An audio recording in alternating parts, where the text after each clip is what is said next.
Hey guys, welcome back to our channel. So for today's video, I'm going to teach you how you can easily download Zoho WorkDrive.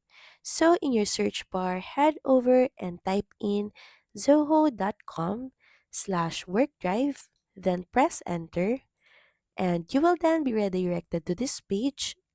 So from here, look for the Get Apps drop-down menu. Then next is click on Desktop App. You will then be redirected to this page where you can easily download the app to your PC. So just choose if you're planning to download it on a Windows PC or a Mac PC.